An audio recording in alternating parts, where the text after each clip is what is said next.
So IKEA is the latest company to be caught up in the supply chain chaos affecting the United Kingdom. It's not just here in the UK, by the way. There's supply chaos in the US because of the storms. There's supply chaos across Europe and in particular in Spain because of COVID. The firm said in a statement, so this is IKEA, the perfect storm of issues, including the disruption of global trade flows and a shortage of drivers, has been made worse by the pandemic and Brexit. Is it final proof that Brexit is it?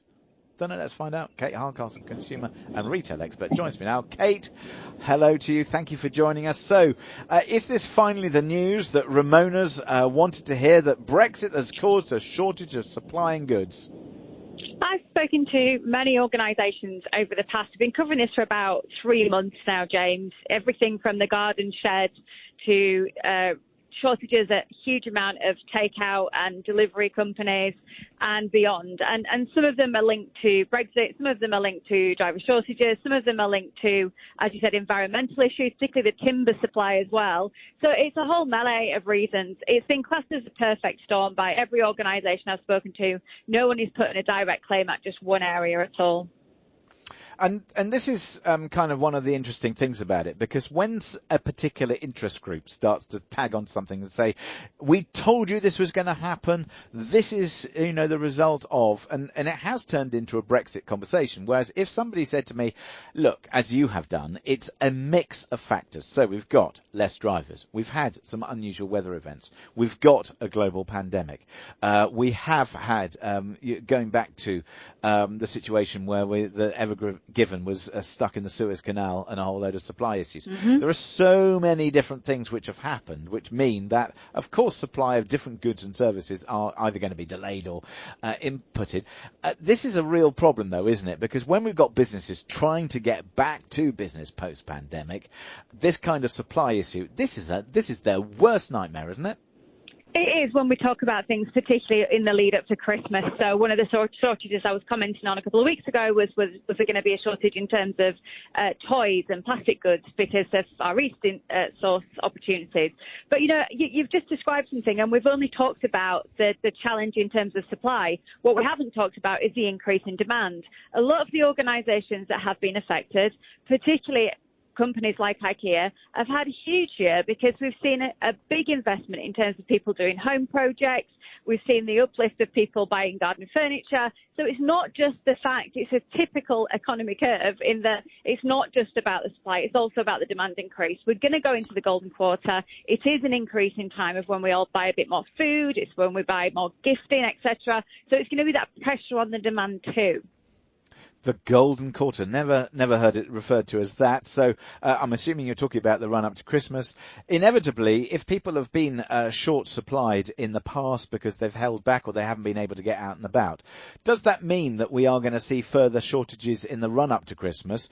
And when we hear from supermarket bosses who say, watch out, are they doing a tactic to get us to buy early so at least they can replenish and restock and sell more? Or is there a genuine concern that if you want stuff, prepared for it to be in short supply?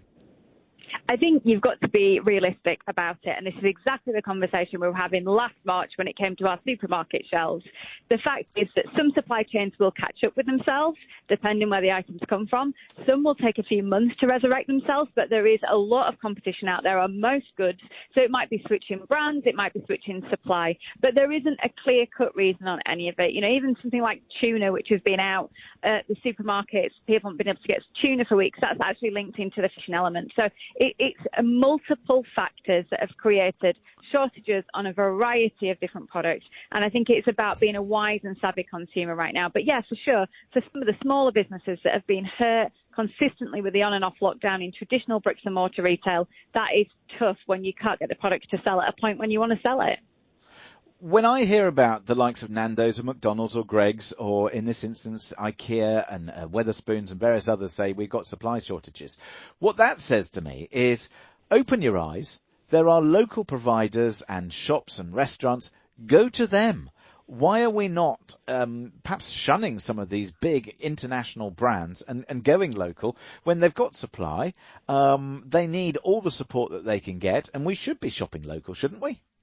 I'm going to give a bit of praise here to the UK consumers. Actually, they have shown support of smaller businesses, and we've seen green shoots popping back up in independent hospitality and retail businesses, which is really good because we need the vibrancy. The vibrancy of our economy will come between small and bigger businesses combined, not just big brands. But I think we have to look at consumer behaviour. Consumer behaviour is absolutely dialed into this idea that we can have a delivery service with us in 5-10 minutes and we can have food of choice. And there's big brands in there vying for our attention because they were the providers when a lot of restaurants were locked down and they had a huge surge. So they're going to carry on fighting for our attention. What we've got to do as consumers, environmentally, ethically, community-wise, is start to shop smarter. The power of your pound can make a massive difference in every single thing. Just finally to you, Kate, government incredibly seems to be quite silent on all of this. What can or should the government be doing to improve, whether it's supply lines, improve or change the situation in which we find ourselves? Do they need to, for example, have a temporary change in immigration laws to get more drivers in? Do they need to provide some tax breaks? Do they need to change the laws?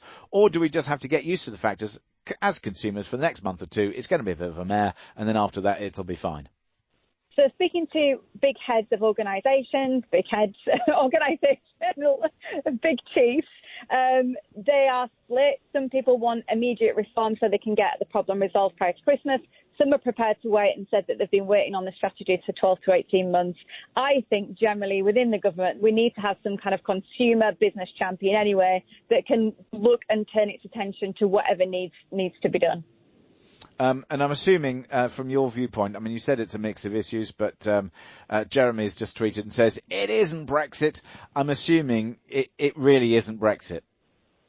It's partially Brexit. It's partially to do with a whole melee of different things. That's exactly that is the issue, whether we want to accept that or not. It is a complex number of different issues affecting a whole different variety of items. Well, there we go. All sorts of things to discuss as a result of that. Kate, thank you very much indeed for joining us here on Talk Radio. That's Kate Hardcastle, consumer and retail expert, says, look, it's a whole melee of things.